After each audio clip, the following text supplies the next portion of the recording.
Olá, alunos do Paraná, tudo bem com vocês? Novamente aqui eu, professor Jefferson, Biologia, interpretando para Libras a nossa amiga Francis, mais uma aula de Biologia. Tivemos todo o reino vegetal, revisamos os conteúdos trabalhados no reino vegetal. Espero que nesse período de férias você tenha acompanhado as aulas que foram selecionadas como bem importantes para ir ao ar. E agora nós vamos mudar de reino, nós vamos entrar no último reino. Falamos do reino Monera, falamos do reino protista, protoquitista, depois explicamos a atualização de nome, falamos do reino fungi, falamos das plantas, antes de falar dos reinos, falamos dos vírus que não tem um agrupamento como reino, por ter aquela indefinição de se é vivo ou não é, e daqueles 5 reinos sobrou um. Qual? Exatamente, o nosso reino. Eu que sou um animal, falando para vocês que também são animais. Nessa sala cheia de animais me ajudando a fazer essa aula. É estranho ouvir uma frase assim, né? Pois é, mas biologicamente o ser humano é classificado como um animal. Algumas vezes, pejorativamente, com o intuito de ofender ou de brincar, as pessoas acabam usando esse termo. Eu não. Quando eu falo, eu estou me referindo biologicamente. Eu sou um animal, certo? E é desse reino que nós vamos tratar. Porém, para poder ir a fundo nesse reino, precisamos retomar os conceitos que foram trabalhados com vocês no primeiro ano, tá bom? Que conceitos são esses? Olha ali, ó, a imagem já diz, de reprodução, de desenvolvimento, de ciclos de vida. Alguns desses conceitos a gente falou, conversamos lá em plantas, em ciclos haploides, onde eram os, eram os gametófitos, depois ciclos diploides com os espermatófitos, aí nós vimos processos em bactérias de reprodução, processos em fungos.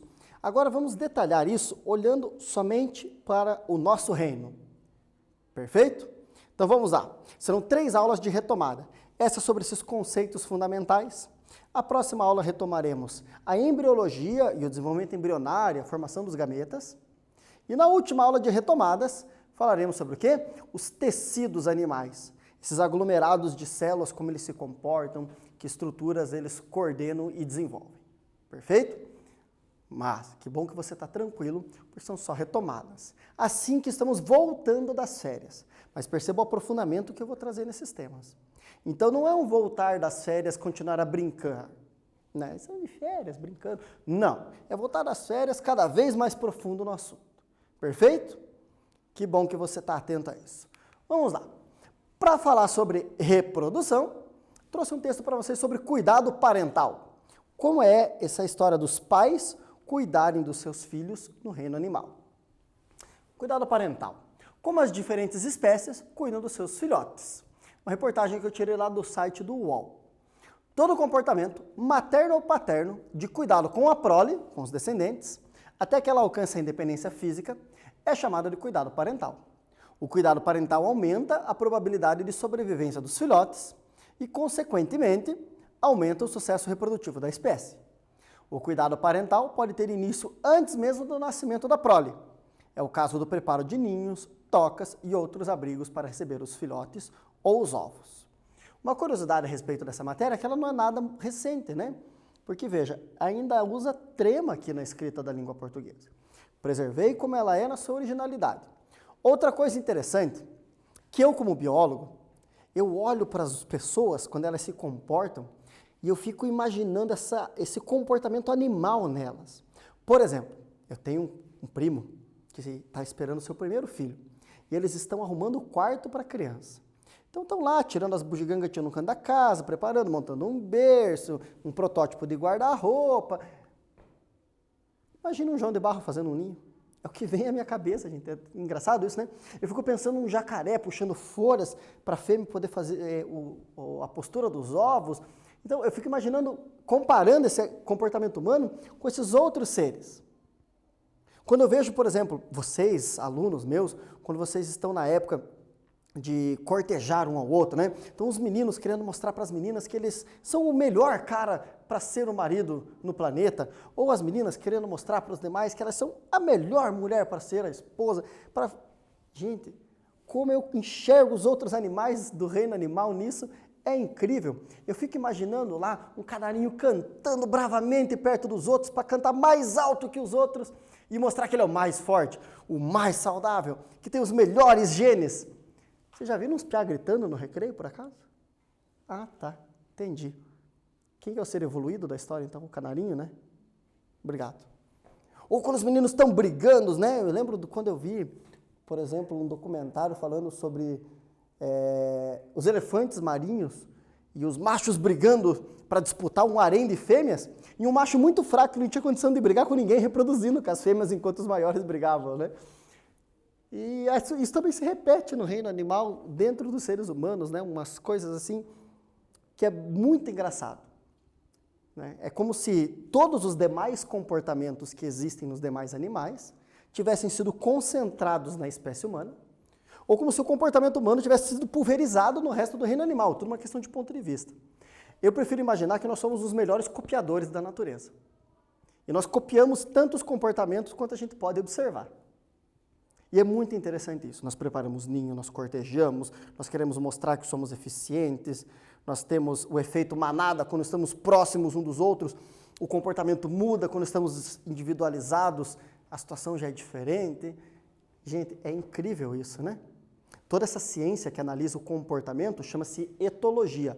É um ramo da biologia que só se dedica a observar o comportamento dos seres e tentar entender, descrever, explicar esses comportamentos.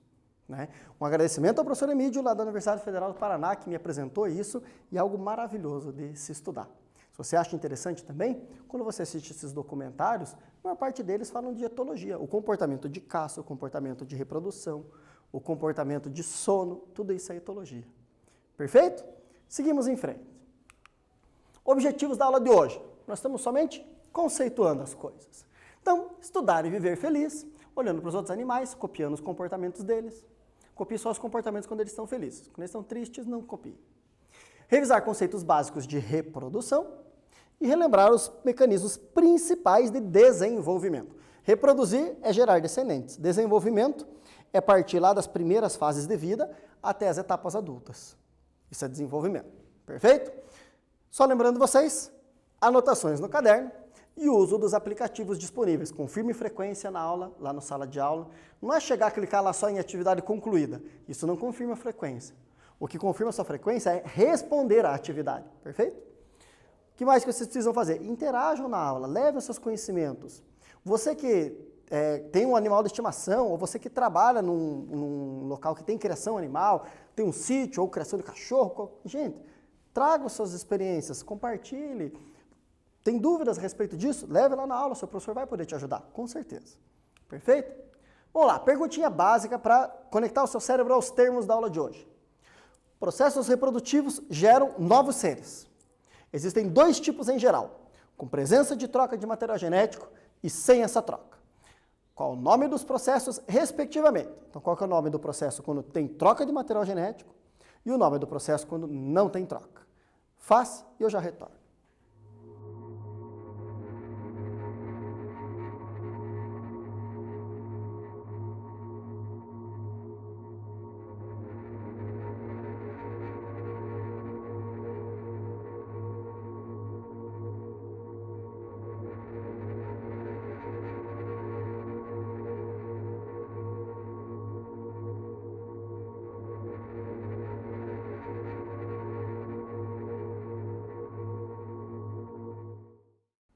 Meninada, fácil, né? Tem troca, sexuada. Não tem, assexuada. Lembra? O A é negação. Só tem um jeito de reprodução sexuada? Só tem um de assexuada? Vamos falar de todos. Do reino animal. Primeiro, reprodução assexuada. Poxa, professor, é reino animal, você põe uma planta, mas é que aqui está muito evidente os brotos surgindo, né? Ficou muito legal esse aranto aqui cheio de brotos. Vamos lá. Reprodução assexuada. Características dela. Um progenitor. Então, se eu fizesse reprodução assexuada, seria eu sozinho. Não precisaria de outro ser humano para isso. O ser humano não tem esse poder. Agâmica, não preciso produzir gametas para fazer reprodução sexuada. É rápida, eu não preciso gastar toda a energia de cortejo, de encontrar um parceiro, produzir um gameta, fecundar. Não, sou eu virando dois de mim mesmo. Econômica, por não ter todo esse gasto de energia, né? rápido aumento do número de descendentes, só que baixa variabilidade genética. Por quê? Formação de clones. Então, se eu sou suscetível a determinado efeito do ambiente, todos os meus descendentes serão suscetíveis. Se eu sou resistente, todos os meus descendentes serão resistentes. Não há ganhos, não há aumento de resistência. Problema na reprodução assexuada. Tá bom? Vamos lá. Alguns tipos. O que as bactérias fazem? A bipartição, que é simplesmente uma mitose, mas ela é mais específica na bactéria, né? Ela não segue exatamente aqueles processos como a mitose humana, das células animais. A gemulação, que é a produção de gemas, então ocorre uma mitose internamente, as células que são liberadas, cada uma vai originar um novo ser. Uma gema, uma célula capaz de formar um ser completo. É como se fosse o resultado de uma fecundação, mas sem haver uma fecundação. Tá bom? Aqui a diferença entre elas é que a divisão binária para seres unicelulares, a gemulação para seres pluricelulares, como as esponjas. Legal? Aqui embaixo, brotamento. Então, uma parte do corpo começa a se expandir, formando um novo ser. Quando esse ser está completo, ele se desprende do ser que originou ele e se fixa ao lado.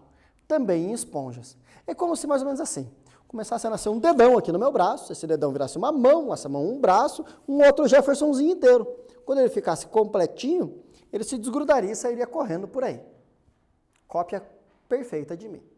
Não temos esse potencial nas nossas células, mas é como se fosse assim.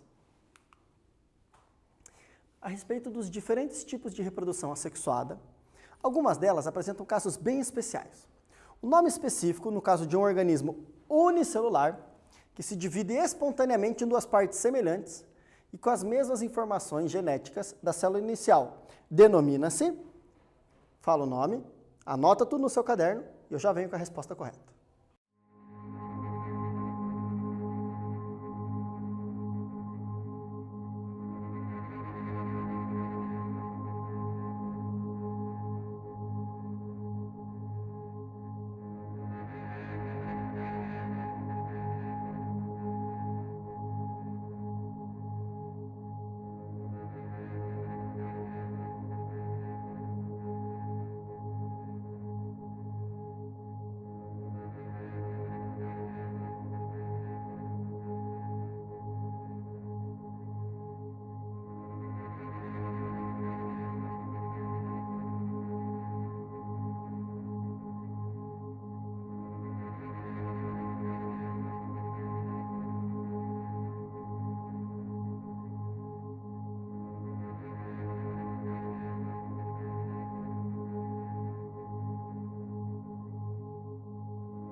moçada? Fácil, né? Bipartição. Foi a única que eu falei com seres unicelulares. Vamos lá. Estrobilização. Interessante aqui a gente analisar águas vivas, né? Tem aquele ciclo de vida que alterna, uma fase livre, que fica nadando, queimando as crianças na praia, e outra fase fixa no fundo do assoalho marítimo. Essa fase fixa no assoalho marítimo, ela tem o corpo todo segmentado, divididos em partes, e esses segmentos se soltam, e esses segmentos que vão dar origem a esse adulto. Esse segmento, né, chama-se estróbilo. Aí ele completa o desenvolvimento. Pode ser por produção de esporos, aqui no caso gotas d'água, batendo no corpo de frutificação de um fungo chamado bufa de lobo. Pequenininho assim, menor que uma jabuticaba esse fungo, né? Então a gota d'água bate nele, quando bate ele solta um pozinho. Cada grãozinho desse pozinho tem o potencial genético de formar um novo fungo. Por quê? Porque é um esporo contendo toda a instrução genética dos fungos. Imagine, agora o vento carrega isso aqui, quanto fungo não pode ser formado, né? Imagina o que nós temos no ar à nossa volta. Aí é claro que aqui estamos falando da bufa de lobo, aqui o bolor preto, são coisas diferentes, né?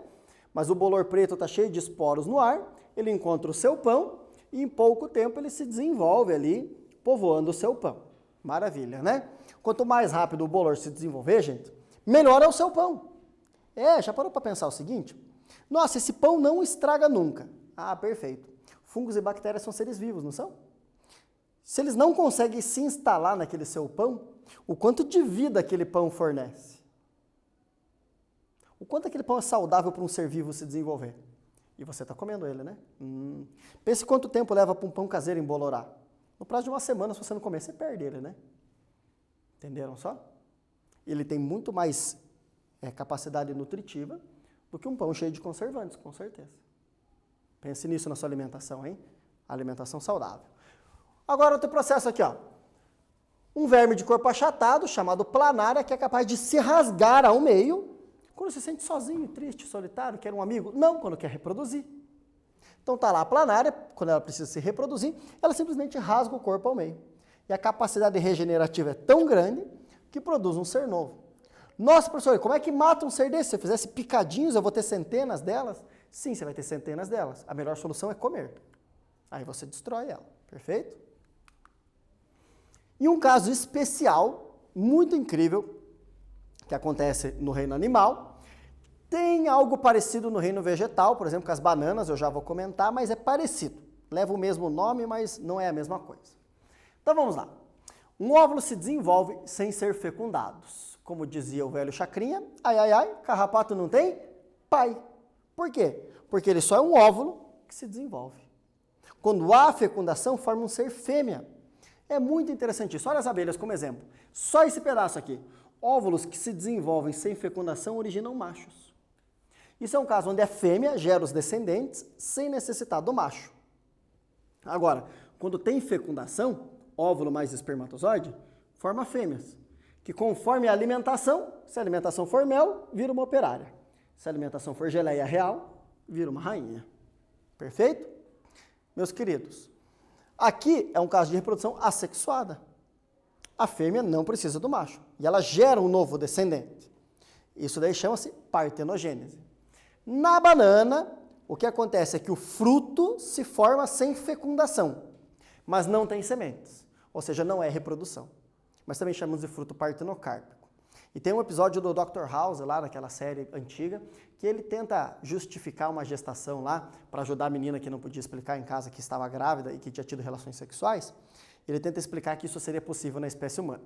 Mas é só uma enrolação. Se você assistir um pedaço do episódio, você acaba acreditando, porque ele é bem convincente. Você precisa assistir o episódio inteiro para não cair nessa armadilha. Seguindo lá o exercício. Algumas espécies, como as hidras, formam um broto que se desprende e desenvolve vida independente. Esse processo de reprodução assexuada é conhecido como... Anota, responde, eu logo volto.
E a resposta correta é uma palavra que eu não comentei ainda, gemiparidade, mas que vem lá da esporulação. Lembra que eu falei daquele ciclo de vida das águas-vivas?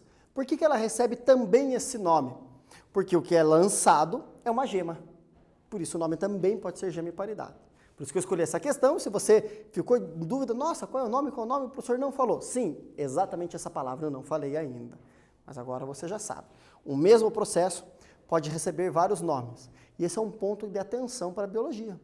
Na biologia, como o mesmo processo pode ter mais de um nome, exige um pouco mais de atenção de você na matéria. Então, por favor, meus caros, fiquem atentos. Agora, falando de reprodução sexuada.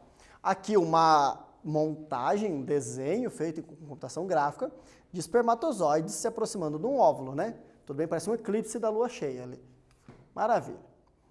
Vantagens e desvantagens. Usa gametas, então tem que produzir uma célula especialmente reprodutiva.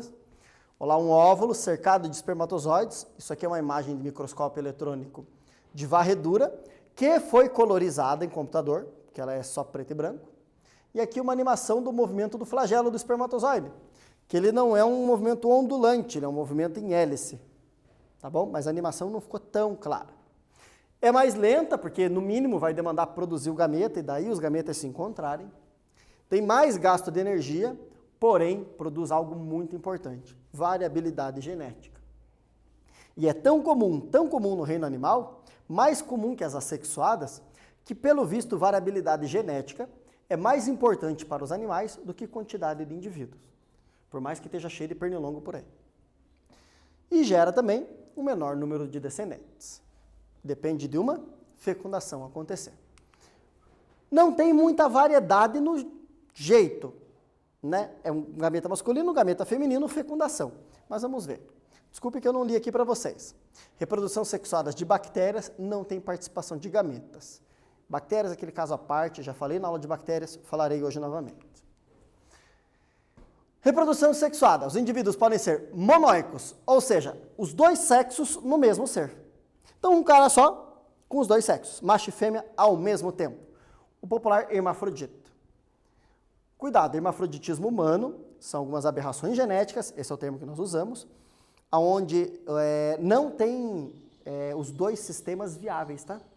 Pode acontecer a presença dos dois sistemas, inclusive completamente formados, porém só um é viável. Então não dá para comparar com o hermafroditismo de uma minhoca, que ele é macho e fêmea ao mesmo tempo.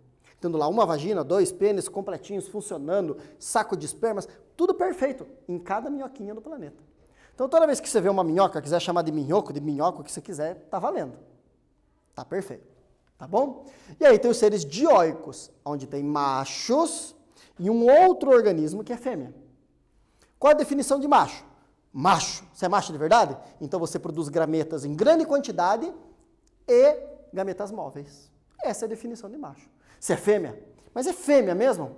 Produção de gametas em pouca quantidade, um gameta grande e imóvel. Essa é a definição de fêmea.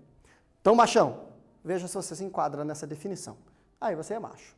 Se você não se enquadra nessa definição, você é fêmea. Perfeito? Seguindo aqui.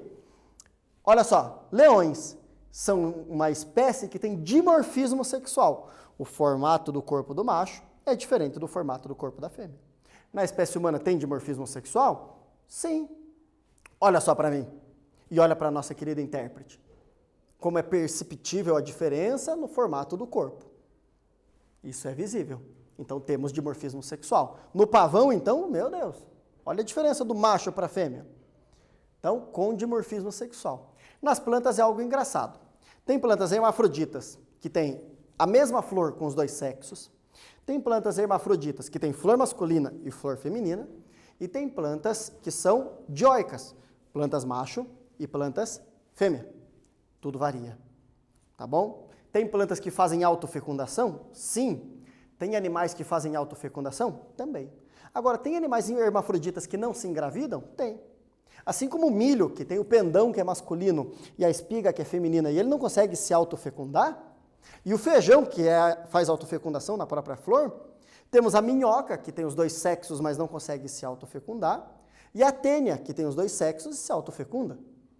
Então, é muito ser, a diversidade é gigantesca, a variedade também. Continuando, tipos de fecundação. Fecundação dentro do corpo da fêmea. Está lá inoculando os gametas dentro do corpo da fêmea. Fecundação interna, é o caso da espécie humana. Fecundação externa, o sapinho vai lá, agarra a fêmea, num processo chamado amplexo, ele pega o polegar dele poderoso e aperta os ovários dela, ela solta os óvulos na água, ele solta os espermatozoides e ó, sai correndo, porque ele é menor e mais fraco. Né? E vai embora. E aí lá na água, boa sorte para os óvulos, para os espermatozoides, para o girino, problema de vocês. Tá bom? Isso é uma fecundação externa. Autofecundação, no caso das plantinhas. Grão de pólen do androceu vai para o gineceu da mesma flor. No caso das minhocas, fecundação cruzada. O que elas estão fazendo aqui? Trocando espermatozoides. Ela faz uma bolsinha contendo espermatozoides e dá para a amiga. E a amiga dá uma bolsinha de espermatozoides para ela. Então, quando elas se encontram, as duas são menino. As duas são minhoca. Oi. Quer espermatozoides? Sim. E você também. As duas saem carregando espermatozoides. Quando a parte feminina estiver ativa, elas vão colocar os óvulos nessas bolsas com espermatozoides. Então, será uma fecundação externa, fora do corpo. Entenderam? Mesmo tendo os dois sexos, fecundação externa e não é autofecundação. Fundação Carlos Chagas. A diferença fundamental entre reprodução assexuada e sexuada é que a reprodução assexuada, A, B, C, D ou E? Responde, anota, eu já volto.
Pessoal, simples, né? Não cria variabilidade genética. O que a reprodução sexuada pode criar. Seguindo. Casos especiais, assim, não é muito comum um grupo dentro de um filo bem específico, lá no sul da Malásia faz isso, tá bom? Então é algo bem raro, mas temos que conhecer, correto? Primeiro, pedogênese, o quê? Larvas que produzem gametas, ou larvas que fazem reprodução assexuada. Falei lá no sul da Malásia? Mas no interior do Brasil também, né? Olha só, essa aqui são larvas responsáveis por causar uma doença chamada barriga d'água. E essas larvas, elas entram dentro de um caramujo, dentro da água, e se reproduzem dentro do caramujo, num processo chamado pedogênese. Aí elas saem do caramujo, entram pela nossa pele e nos infectam. Também as larvas do amarelão conseguem fazer isso, mas elas já fazem no nosso corpo. Neotenia, neo é novo, né? Tenia, reprodução, então uma reprodução enquanto muito novo. O que acontece é o quê? Larvas que não sofreram metamorfose, a glândula tireoide se torna ativa e elas fazem o quê? Começam a produzir gametas e reproduzir. Isso é algo bem raro aqui nesse exemplo para nós. É um grupo de anfíbios que faz isso, as salamandras, e não são todas as salamandras, são grupos específicos de salamandras capazes de fazer isso, tá bom? O que é comum para nós na espécie humana? Poliembrionia, mais de um embrião sendo gestado ao mesmo tempo. É comum, mas nem tanto, é o que chamamos de gêmeos, os gêmeos não iguais. Em alguns animais, as ninhadas são mais frequentes, né? Cachorros, vacas, porcos, se nós imaginarmos os peixes do tamanho que são as desovas de peixes, né? Isso é tudo poliembrionia, várias gestações simultâneas, né? Então, os gêmeos idênticos também servem como poliembrionia, que é mais de um embrião. Então, após a fecundação, ocorre a divisão do zigoto e a formação de 2 novos indivíduos. Cachorrinho, teve uma ninhada, vários óvulos da fêmea, vários espermatozoides. Gêmeos diferentes na espécie humana, mais que um óvulo, mais que um espermatozoide. Gêmeos idênticos, que é esse caso especial, é um espermatozoide e um óvulo, que depois se torna mais de um embrião, por mitose. Perfeito? Fechando isso, aquele caso das bactérias. Tem troca de DNA? Tem. Não usa gametas, tá bom? E não muda a quantidade de indivíduos. Porém, o DNA dessa bactéria passa para essa aqui ficou diferente. É um novo indivíduo? Sim, ele é novo, o DNA mudou. Mudou o número de indivíduos? Não. Qual o nome desse processo? Conjugação. Também chamado de transformação, ou transdução, mas com mais comum, conjugação. Perfeito? É sexuada, mas não tem gametas. Agâmica. Maravilha? Fecundação e desenvolvimento. Encontro dos gametas. Pode ser dentro ou fora do corpo. O desenvolvimento direto, ou seja, o que sai do ovo, que pode ser a célula ovo, já é o formato do que vai ser o adulto. Ou um desenvolvimento indireto. Sai algo diferente do ovo do que será o adulto, né? Vai passar por uma transformação, uma metamorfose. Perfeito? Fechando a aula de hoje, gente, é só lembrar coisas. Isso tudo vocês já viram. Então, conceitos básicos de reprodução e desenvolvimento. Aquelas dicas de sempre. Sabedoria no uso dos recursos, principalmente a água. Tome água, se alimente bem, faça atividade em casa, leia, escreva, desenhe, cozinhe, limpe, converse com quem está ao seu lado. Mantenha uma rotina, assim o nosso distanciamento será mais saudável. Agradeço a participação na aula de hoje, fiquem bem e até a próxima.